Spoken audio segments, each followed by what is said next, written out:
Assalamu alaikum wa rahmatullahi wa barakatuh. Bismillah walhamdulillah wa salatu wa salam ala rasulillah wa ala alihi wa sahbihi wa man walah.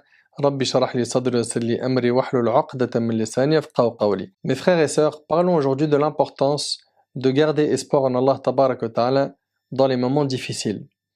Ahbab al-kiram, on vit une période de trouble.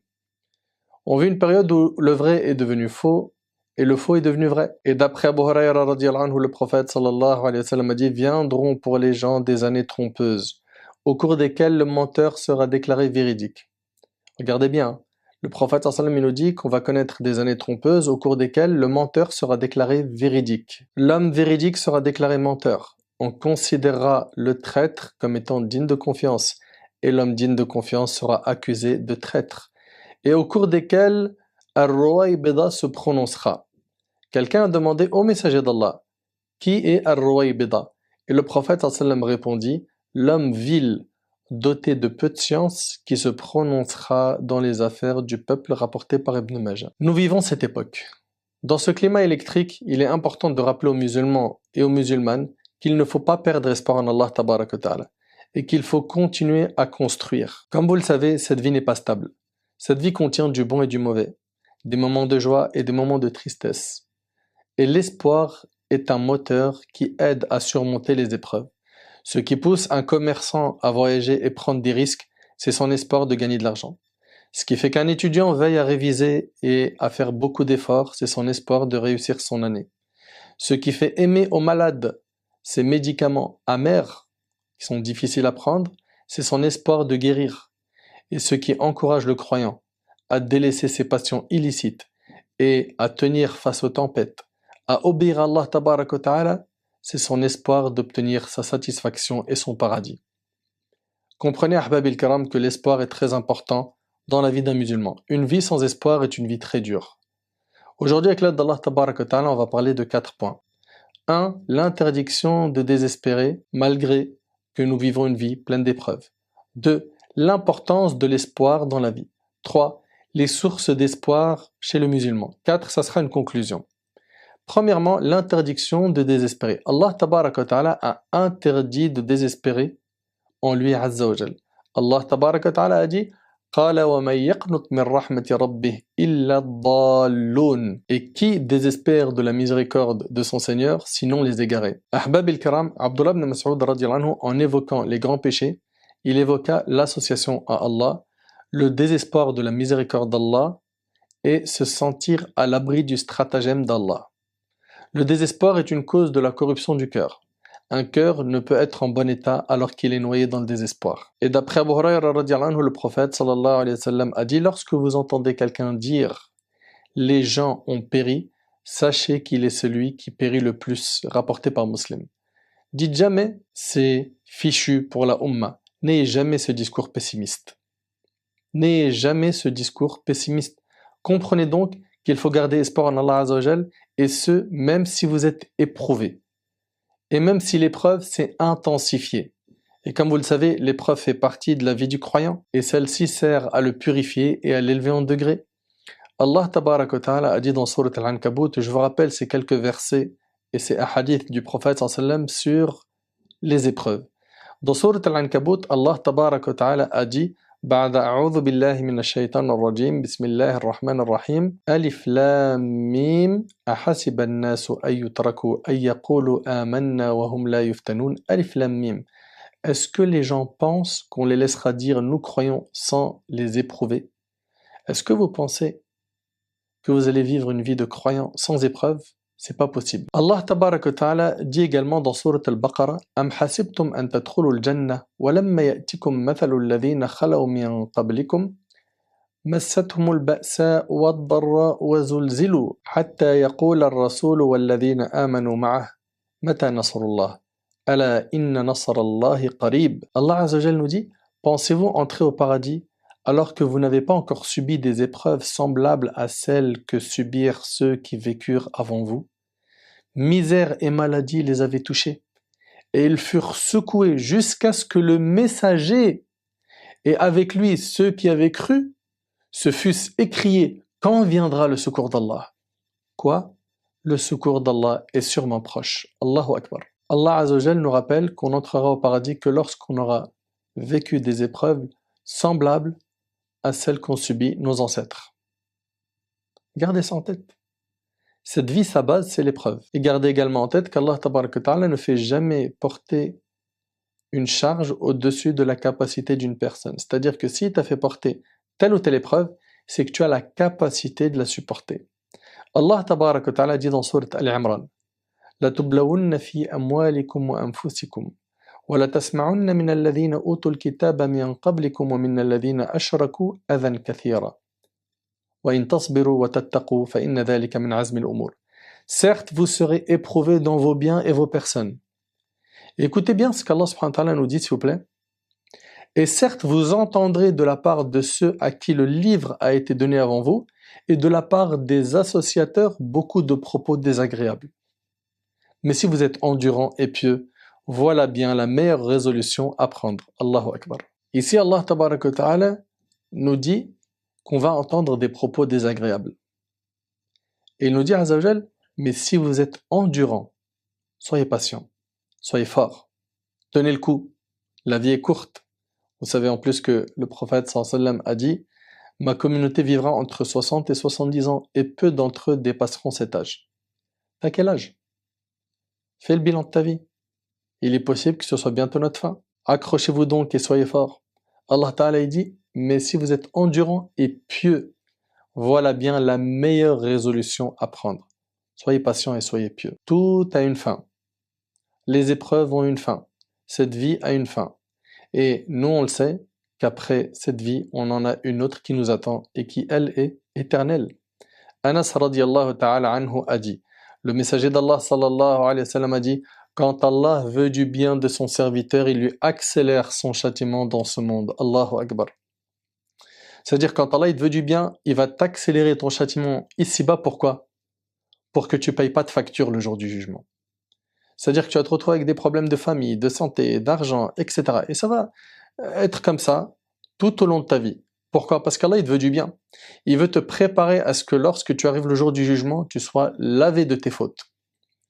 Quand il veut du mal de son serviteur, il s'abstient de le châtier pour sa faute jusqu'à ce qu'il en reçoive sa punition entière le jour de la résurrection. Subhanallah. Le prophète sallallahu alayhi wa sallam a dit aussi: la grandeur de la récompense va de pair avec la grandeur de l'épreuve. Subhanallah. C'est-à-dire que plus l'épreuve elle est grande, plus la récompense elle est grande. Accrochez-vous. Tenez bon. Allah le Très-Haut, quand il aime les gens, les éprouve. Est-ce que tu médites ces paroles? Quand Allah aime les gens, il les éprouve. Celui qui accepte l'épreuve avec abnégation aura la satisfaction d'Allah. Et celui qui lui oppose son mécontentement, Allah sera mécontent de lui, rapporté par Tirmidhi. Et sachez que les personnes qui ont la foi la plus complète sont les personnes les plus éprouvées. D'après Sa'd radiyallahu anhu, il a demandé au prophète sallallahu alayhi wa sallam: qui sont les gens les plus éprouvés? Le prophète sallallahu alayhi wa sallam a dit: les gens les plus éprouvés sont les prophètes. Puis ceux qui leur succèdent en degré. L'homme est éprouvé selon le degré de sa piété. Si sa foi est solide, son épreuve est encore plus dure. Et si sa foi n'est pas solide, il sera éprouvé selon le degré de sa foi. Tu médites sur ces paroles? Comprends donc que plus tu vas cheminer vers Allah, plus tu vas augmenter ta foi, plus les épreuves vont grandir. Mais pourquoi? C'est un bien, sache-le, c'est une purification pour toi, c'est une élévation de degré pour toi. Le prophète sallam a dit: le croyant ne cesse d'être éprouvé jusqu'à ce qu'il marche sur terre lavé de toute faute. Allahu Akbar. Le hadith est rapporté par l'imam al-Tirmidhi, Ibn Majah, al-Darimi, Ibn Hibban, al-Hakim, l'imam Ahmad, avec une chaîne de transmission authentique. Gardez en tête, ahbab al-karam, vous qui êtes éprouvés, que seul Allah tabaraka wa ta'ala peut vous délivrer de toutes ces épreuves.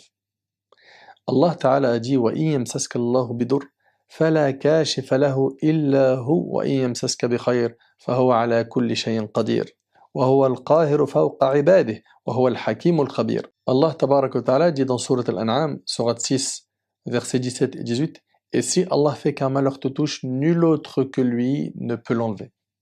Tu médites sur ce verset s'il te plaît? Et s'il fait qu'un bonheur te touche, c'est qu'il est omnipotent. C'est lui le dominateur suprême sur ses serviteurs, c'est lui le sage, le parfaitement connaisseur. Ibn Abbas radiyallahu anhu a dit: Allah nous suffit et quel bon défenseur. C'est la formule prononcée par Ibrahim quand on le jeta au feu. Allahu Akbar. Ibrahim alayhi salam, comme vous le savez, il a été éprouvé. Après avoir cassé les statues, son peuple décida de le punir. Ils l'ont mis dans une catapulte et ils ont allumé un immense feu pour le jeter dans ce feu. Puis Ibrahim alayhi salam a dit Hasbunallah wa ni'mal wakil, c'est-à-dire Allah nous suffit et quel bon défenseur. Et comme vous le savez, Allah Ta'ala a dit wa qulna ya nar kuni bardan wa salaman ala Ibrahim. Allah a dit au feu d'être paix et fraîcheur pour Ibrahim et le feu n'a pas brûlé Ibrahim. Et cette parole Allah nous suffit et quel bon défenseur, Hasbunallah wa ni'mal wakil, a été prononcée également par Muhammad sallallahu alayhi wa sallam quand on lui a dit les gens ont mobilisé des masses contre vous, craignez-les. Ils sont nombreux contre vous. Ils veulent vous faire du tort, du mal. Craignez-les. Cela augmenta leur foi. Et ils dirent Allah nous suffit et quel bon défenseur. Hasbunallah wa ni'mal wakil. Pourquoi est-ce qu'ils ont dit ces paroles? Parce qu'ils savent qu'Allah leur suffit. À partir du moment où tu as confiance en Allah subhanahu wa ta'ala, n'aie peur de rien. Allah tabaraka wa ta'ala te suffit. Tu as le maître à tes côtés. Tu as celui qui gère ce royaume. Allah subhanahu wa ta'ala. Et puis sachez que nous sommes dans la fin des temps. Et que plus le temps passe, plus la pratique de la religion sera difficile. Mais retenez que la récompense sera au rendez-vous. Bi'idhnillahi tabaraka wa ta'ala. Abu Hurayra radiyallahu anhu rapporte que le prophète sallallahu alayhi wa sallam a dit à ses débuts, l'islam était étranger et c'est ainsi qu'il redeviendra un jour autant qu'à ses débuts. Touba, une bonne récompense, bonne nouvelle aux étrangers. Fatouba lil ghuraba. Hadith il est chez Muslim. Et dans la version de l'imam Ahmad, par le biais de Abdullah ibn Amr ibn al-As, radiyallahu anhuma, on demanda au prophète sallam qui sont ces étrangers. Il répondit ceux qui s'attacheront à la vertu lorsque les gens seront corrompus. Soyez fiers d'être musulmans. Accrochez-vous à votre dîn, ne le lâchez jamais. Même si les gens ils se moquent de vous, même s'ils vous montrent du doigt, même si vous êtes stigmatisé, même si. La récompense auprès d'Allah subhanahu wa ta'ala qui vous attend est immense. Le prophète sallallahu alayhi wa sallam a dit également que viendra un temps où la condition de celui qui voudra rester ferme sur sa religion sera comparable à celle d'un homme qui tient une braise dans la paume de sa main rapportée par Tirmidhi. Tenir une braise de feu dans ta main, t'es bien d'accord? C'est insupportable. Ça va te brûler la main. C'est très difficile. Et le prophète sallallahu alayhi wa sallam, il nous dit que viendra une époque où pratiquer sa religion sera semblable à quoi? À quelqu'un qui tient une braise de feu dans sa main. Mais, ce qui est beau, c'est que derrière la récompense, elle est grande. D'après Udba ibn Ghazwan, radiyallahu anhu, le prophète sallallahu alayhi wa sallam a dit « Il y aura certes après vous des jours de patience. Celui qui à cette époque s'accrochera à ce sur quoi vous êtes, c'est-à-dire ils vont s'accrocher à leur dîn, aura la récompense de 50 d'entre vous. » Ils ont dit « Ô messager d'Allah, ou d'entre eux ?» Le prophète sallallahu alayhi wa sallam a dit « Plutôt d'entre vous, rapporté par Tabarani. » Vous vous accrochez à votre religion dans ces moments durs, dans ces périodes de troubles, dans ces moments où c'est difficile de pratiquer votre dîn, sachez que vous avez la récompense de 50 compagnons. Allahu Akbar. Accrochez-vous donc à votre dîn. Ensuite, deuxième partie, l'importance de l'espoir dans la vie du musulman. Mes chers frères et sœurs, le prophète sallallahu alayhi wa sallam est notre exemple. C'est le modèle qu'Allah tabaraka wa ta'ala nous a envoyé. Le prophète sallallahu alayhi wa sallam, il a vécu des moments difficiles. Comme vous le savez, pendant 13 ans à la Mecque, il appelait les gens à l'islam. Et puis le retour qu'il a eu, c'était des moqueries, des insultes. On l'accusait d'être un menteur. On a torturé ses compagnons. Ils ont fait du mal aux compagnons du prophète sallallahu alayhi wa sallam. Les premières années de la révélation ont été très difficiles pour les compagnons. Le prophète sallallahu alayhi wa sallam leur a dit de partir en Abyssinie. Et il leur a dit « Tafarraqu fil ard, wa inna Allah sayajma'ukum » Le prophète sallallahu alayhi wa sallam a dit à ses compagnons « Dispersez-vous sur la terre, Allah vous réunira ». Donc ici on voit que le prophète sallallahu alayhi wa sallam est toujours là à donner espoir. Dispersez-vous sur la terre, Allah vous réunira. Le prophète sallallahu alayhi wa sallam a toujours eu l'habitude de donner espoir aux compagnons. Radiyallahu ta'ala anhum. Khabbab ibn al-Arat radiyallahu anhu est venu voir le prophète sallallahu alayhi wa sallam se plaignant de la douleur des épreuves et de la difficulté des malheurs en disant « Ne vas-tu pas adresser des demandes à Allah en notre faveur? ne vas-tu pas invoquer le secours d'Allah pour nous? Le prophète sallallahu alayhi wa sallam lui a donné beaucoup d'informations et à la fin du hadith, le prophète sallallahu alayhi wa sallam a dit « Mais vous vous empressez beaucoup trop ». Il voulait par cela éduquer les compagnons pour leur faire comprendre qu'avant le soutien d'Allah, il y a forcément quoi? Il y a l'épreuve et la patience qui va avec. Le hadith il est rapporté par l'imam al-Bukhari. Nous on s'empresse trop, on veut vite du résultat. Mais il faut impérativement l'épreuve et la patience. Le prophète sallam a toujours été de ceux qui donnaient espoir aux gens même dans les moments difficiles. Lorsque le prophète sallam a émigré de Mecca à Médine, il était, comme vous le savez, avec Abu Bakr radiyallahu anhu, dans la grotte de Thawr, dans laquelle il est resté 3 jours. Les mouchrikines se sont mis à la recherche du prophète sallallahu alayhi wa sallam. Il avait une récompense de 100 chamels pour celui qui capture le prophète sallallahu alayhi wa sallam. Donc ils se sont mis à sa recherche. Et le prophète sallallahu alayhi wa sallam, qui était avec Abu Bakr dans la grotte de Thawr, à un moment donné, les mouchrikines se sont rapprochés de la grotte de Thawr. Et Abu Bakr radiyallahu anhu, il a fait part de son inquiétude au prophète sallallahu alayhi wa sallam en lui disant que s'ils s'approchent un peu plus, ils vont nous voir. Le prophète sallallahu alayhi wa sallam lui a dit « Quelle crainte as-tu? Que penses-tu de 2 personnes dont le troisième est Allah ?» Allah tabaraka wa ta'ala nous en parle dans le Coran « إِذْ يَقُولُ لِصَاحِبِهِ لَا تَحْزَنْ إِنَّ اللَّهَ مَعَنَا » Quand il a dit à son compagnon « Ne t'afflige pas car Allah est avec nous ». Est-ce que le prophète sallallahu alayhi wa sallam, dans ces moments difficiles, il a perdu espoir? La réponse est non. Pendant la bataille des coalisés, au cours des travaux, une énorme pierre causa beaucoup de difficultés aux musulmans qui creusaient la tranchée. Comme vous le savez, le prophète sallallahu alayhi wa sallam, il a appris que Ghatafan, Quraysh, une grande armée de mouchriquines allait venir combattre Médine. Avec l'idée de Salman al-Farisi, ils ont creusé un fossé dans l'entrée la plus sensible de Médine. Pourquoi? Pour éviter que l'ennemi pénètre la ville de Médine. Pendant qu'ils étaient en train de creuser, ils avaient faim, ils étaient fatigués, et ils ont eu devant eux une énorme pierre qu'ils n'ont pas réussi à la briser. Et là, le prophète sallam, quand il a été informé, il descendit dans la tranchée et à l'aide d'une pioche, il la frappa d'un coup tellement fort qu'un tiers de la pierre explosa en morceaux. Alors le prophète sallam a dit « Allahu Akbar, Allah est le plus grand ». Et il a dit quoi? Il a dit « Les clés de Syrie m'ont été données ». Il a frappé un deuxième coup qui fit voler en éclats un deuxième tiers de la pierre. Puis à nouveau il a dit « Allahu Akbar, les clés de Perse m'ont été données. Par Allah, je vois le château blanc de Madain ». Puis il frappa un troisième coup qui réduisit en pièces le dernier tiers de la pierre. Le prophète sallam dit alors « Allahu Akbar, les clés du Yémen m'ont été données. Par Allah, je vois les portes de Sana'a ». Ce que l'on tire comme leçon de ce passage, c'est que le prophète sallam, lui et les compagnons, ils avaient faim. Ils étaient fatigués. Ils savent qu'il y a une grande armée qui va venir les attaquer. Et avec tout ça, le prophète sallam, il leur donne espoir. Il donnait espoir aux compagnons dans les moments les plus difficiles. Et tel doit être le comportement de chaque musulman et chaque musulmane.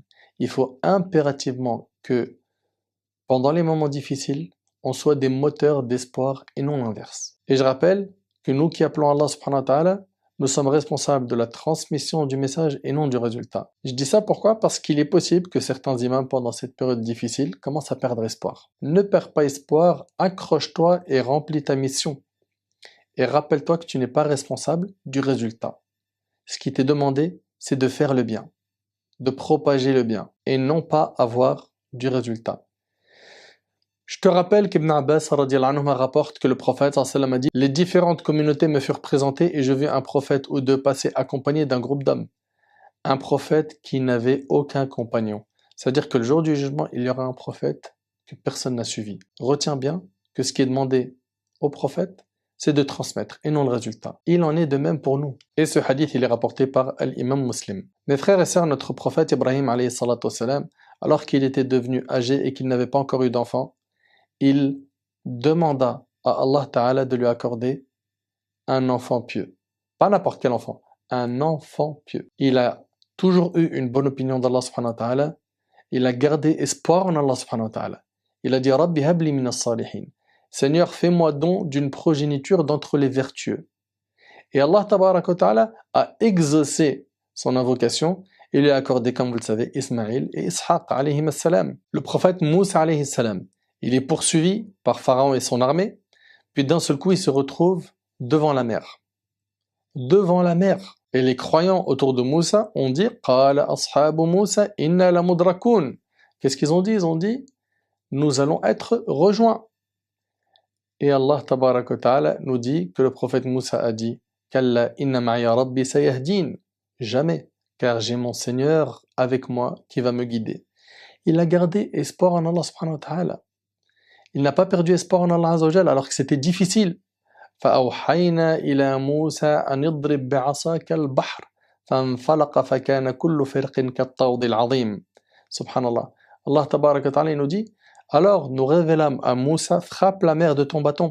Elle se fendit alors et chaque versant fut comme une énorme montagne. Nous fîmes approcher les autres, c'est-à-dire Pharaon et son peuple, et nous sauvâmes Moussa et tous ceux qui étaient avec lui. Ensuite, nous noyâmes les autres.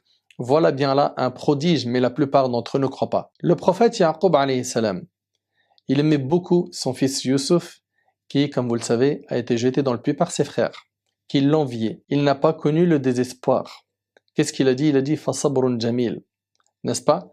Puis par la suite, il a perdu Benjamin, Benyamin, n'est-ce pas? Et il a même perdu la vue. Qu'est-ce qu'il a dit à ce moment-là? « Fasabrun jamil ». عسى الله أن يأتيني بهم جميعا إنه هو العليم الحكيم. Peut-être qu'Allah me les rendra tous. C'est lui le savant, le sage. Il n'a pas perdu espoir. Ayyub alayhi salam, Allah tabaraka wa ta'ala l'a éprouvé. Il a perdu sa richesse, ses enfants, sa santé. Et ça a duré très longtemps.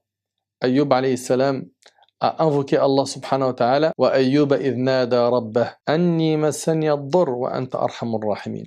فاستجبنا له فكشفنا ما به من ضر وآتيناه أهله ومثلهم معهم رحمة من عندنا وذكرى للعابدين. Et Ayoub, quand il implora son Seigneur, le mal m'a touché, mais toi tu es le plus miséricordieux des miséricordieux. Nous l'exaucâmes, enlevâmes le mal qu'il avait, lui rendîmes les siens et autant qu'eux avec eux par miséricorde de notre part et en tant que rappel aux adorateurs. Yunus alayhi salam, comme vous le savez, il a été avalé par ce grand poisson et subhanallah, il n'a pas perdu espoir. Il était dans les ténèbres du ventre du poisson, les ténèbres de la nuit, les ténèbres de la mer. فنادى في الظلمات أن لا إله إلا أنت سبحانك إني كنت من الظالمين. فاستجبنا له ونجيناه من الغم وكذلك ننجي المؤمنين. Et Yunus nous dit Allah, quand il partit irrité, il pensa que nous n'allons pas l'éprouver. Puis il dit dans les ténèbres, l'appel que voici, pas de divinité à part toi, pureté à toi, j'ai été vraiment du nombre des injustes. Nous l'exaucâmes et le sauvâmes de son angoisse, et c'est ainsi que nous sauverons les croyants. Yunus alayhi salam n'a pas perdu espoir. À travers toutes ces histoires, on voit qu'aucun parmi les prophètes, qui sont nos modèles, n'a perdu espoir en Allah subhanahu wa ta'ala. L'humain, de par sa nature, aime les bonnes nouvelles, et cela le rassure. La bonne nouvelle est une source d'énergie. Par contre, faire fuir les gens par des discours pessimistes, cela fait naître le désespoir.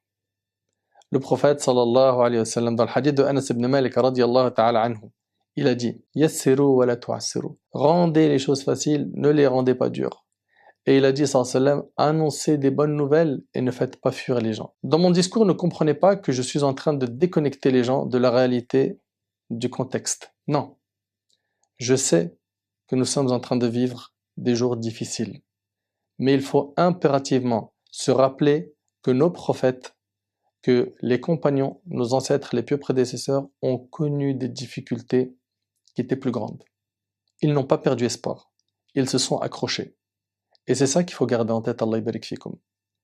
Et aussi, garder en tête qu'Allah tabaraka wa ta'ala, c'est lui qui gère ce royaume. Gardez en tête qu'Allah tabaraka wa ta'ala est proche de ses alliés, des croyants pieux.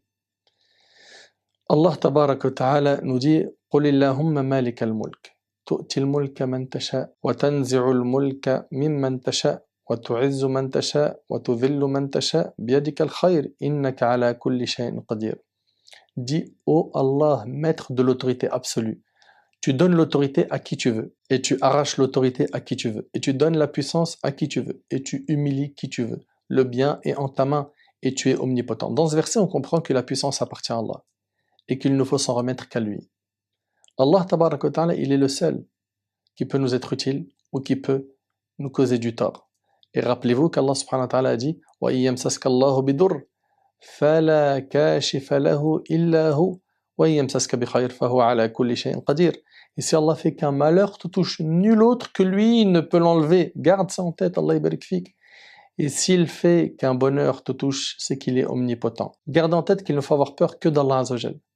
Et qu'il faut avoir confiance en lui, comme il le faut. Accrochons-nous au livre d'Allah et à la sunna du prophète sallam afin d'obtenir la délivrance. Ahbab el-Karam, où en sommes-nous dans notre vie de tous les jours concernant la sunna du prophète sallam? Est-ce qu'on suit le prophète sallam? Il faut impérativement pratiquer notre religion sans faire de tri. Sans faire de tri. Aujourd'hui, on a beaucoup de gens qui prennent l'islam pour un menu à la carte. Ça je prends pas. Non. Allah tabarak wa ta'ala dit Ya ayyuhalladhina amanu udkhulu fis silmi kafa. Oh vous qui avez cru, entrez entièrement, pleinement dans l'islam, sans faire de tri. Mes frères et sœurs, gardez en tête une chose, c'est que certes nous vivons une période difficile, mais la communauté musulmane a connu dans l'histoire des périodes plus sombres, des périodes plus dures. Il n'y a qu'à voir ce que les Tatars ont fait, les bains de sang qu'ont connu les musulmans à cette époque, l'injustice qui s'est répandue chez eux et chez d'autres. Et grâce à Allah Azza wa Jal, la communauté est toujours debout. Elle est toujours debout. Certes, les temps sont durs pour les musulmans de France. Mais je vous rappelle tout de même qu'il y a eu une belle évolution durant ces dernières années. Faut pas l'oublier. Il y a 60 ans en France, nos lieux de culte se comptaient sur les doigts d'une main. Manger halal était difficile. L'accès à l'apprentissage de la religion, à l'éducation était très limité. Méditez sur tout ça et sur cette évolution. Attention, je suis pas en train de dire qu'on est au top, que ça y est, on peut plus rien faire de plus. Non. Mais je veux dire que grâce à Allah subhanahu wa ta'ala, il y a quand même du khair qui a été fait. Il faut continuer à œuvrer dans le bien. Et ce, jusqu'à notre dernier souffle. Ahbab el-Karam, après avoir entendu tout cela, je vous invite, ainsi que moi-même, à ne pas nous contenter d'avoir espoir seulement. Mais il faudra impérativement, 1. Se réformer soi-même. Allah tabarak wa ta'ala dit dans Surat Al-Ra'd, Surat 13, verset 11, Inna Allah la yughayyiru ma biqawm hatta yughayyiru ma bi anfusihim. En vérité, Allah ne modifie point l'état d'un peuple tant que les individus qui le composent ne modifient pas ce qui est en eux-mêmes. C'est-à-dire que si toi tu veux que les choses changent, commence déjà par changer. Au niveau individuel, j'ai des conseils à te donner. Au niveau familial également et au niveau collectif. Alors au niveau individuel, il faut voir sa vie comme un projet. C'est quoi le projet de ma vie? La réponse à ça doit être de faire le bien au quotidien en cumulant les bonnes actions et en planifiant quelque chose de majeur. Est-ce que j'ai envie de laisser une œuvre écrite? Est-ce que je vais me concentrer sur l'éducation? Est-ce que je vais laisser une belle sadaqa jariya ou plusieurs sadaqa jariya? Est-ce que je vais me concentrer sur la résolution d'un problème de société? Bref, quelle est ma contribution à moi personnellement dans ce monde afin de plaire à mon Seigneur, Azza wa Jal. D'après Anas ibn Malik radiyallahu anhu, le prophète sallallahu a dit « Si l'heure a lieu alors que l'un d'entre vous a un petit palmier à planter dans sa main, s'il peut le planter avant qu'elle n'ait lieu, qu'il la plante » rapporté par le Bukhari dans l'Adab al-Mufrad. Ça veut dire quoi? Le sens de ce hadith est « œuvre dans le bien jusqu'à ton dernier souffle ». On voit ici l'importance de faire du bien et ce, jusqu'au dernier souffle de notre vie.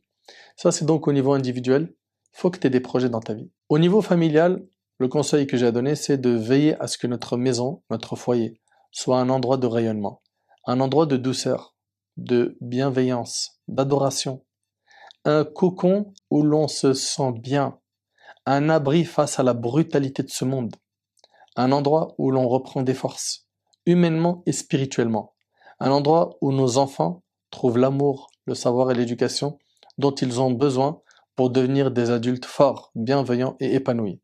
Au niveau collectif, nos associations doivent saisir ce moment historique comme une opportunité unique en transformant l'épreuve et les pressions en opportunités, afin de se mettre à niveau professionnellement et en conformité sur le plan comptable, juridique, opérationnel. On vous le répète depuis pas mal de temps, les associations doivent être irréprochables et travailler ensemble. Sinon, elles seront toutes soit placées sous contrôle, soit dissoutes. Vous avez sûrement vu le travail majeur qui a été initié via la plateforme Les Musulmans, notamment en direction des associations. C'est cette démarche professionnelle qui doit nous permettre de ressortir tous grandis et renforcée de cette triste période. Nous tous, les responsables associatifs et cadres musulmans, sommes face à nos responsabilités, à nous de les assumer. Pour finir, Ahbab al-Karam, gardez confiance en Allah Azza wa Jal.